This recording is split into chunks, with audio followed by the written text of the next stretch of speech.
So when we work on the light table and we're about to paint, we take the image that we're going to work on and lay the glass over it.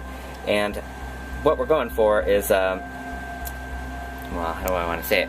We're going to try to turn this black and white image into a nice, timeless, kind of sepia drawing of it. That's going to be a way to sort of, I don't know, sometimes I think a photograph can be too instant, and the idea of taking some time to really explore the image with a paintbrush and to kind of get into it and take the time to really appreciate this landscape, which I think that painting it in little steps, slowly, bit by bit, kind of gives you a chance to really, like you do in person, to explore it. So even having laid this kind of slightly yellow glass over the image, it's already kind of lent a little bit of I don't know, age and character and timelessness to the image that we're trying to do. I mean, heck, it almost looks like it's a you know, Civil War photograph or something.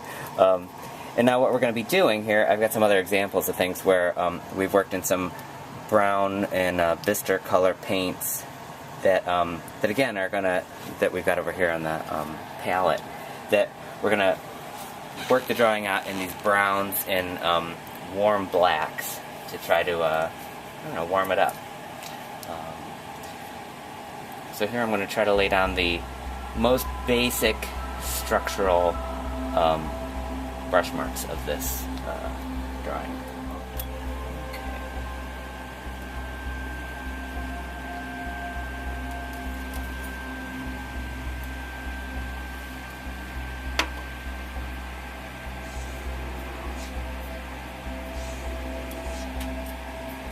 I actually use as little paint as I can, because I'm, like I said, just going for the structure of the picture. What is it gonna actually end up looking like? I don't want too many like actual hard lines.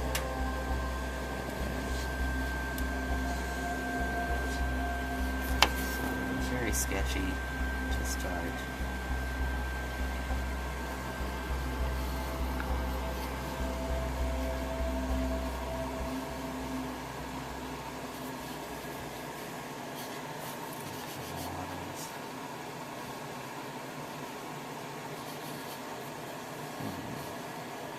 This is my first exploration of this image, so I'll probably end up doing it a time or two just to start to kind of learn the language of how I want to play with this. But like I said, it's an exploration, so I'm like getting to know the lines and the way this image feels.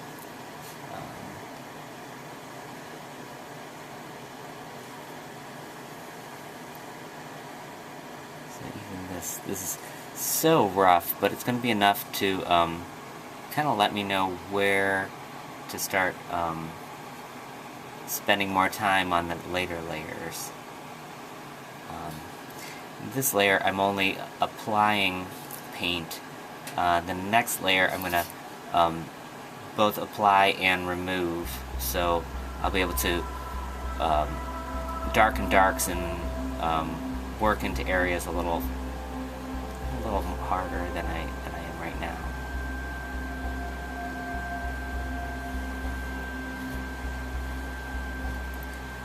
Well, you see why they call it tracing.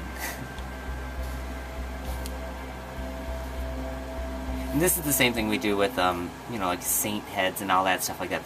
The drawing, the image gets worked out before you ever take it to glass. I mean, it's basically well, here I'm doing it a bit sketchily, so I am leaving some of the decisions to actually when I'm really painting. But generally you want to understand as much as you can about it before you even get into that. Do as much thinking as you can before you get to the point where you can make a mistake. So in here, just working out the general darkness and some some of the tree forms.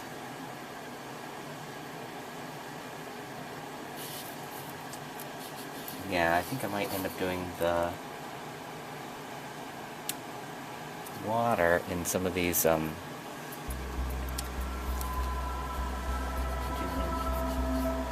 really broad strokes. So particularly in the next layer, I'll be able to work into those and pull out some lights, punch up some darks. I feel like Bob Ross. Oops. There it is. Pardon me.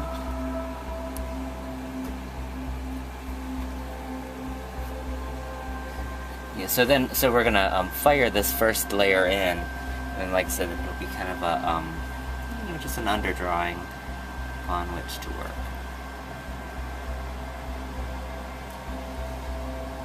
This is something I really want to keep up here, is this laciness of the tree line. There's a real interesting thing that happens where you, especially like in the winter, I'm sure you all know, where you see the hill form and then the halo around it of the laciness of the trees.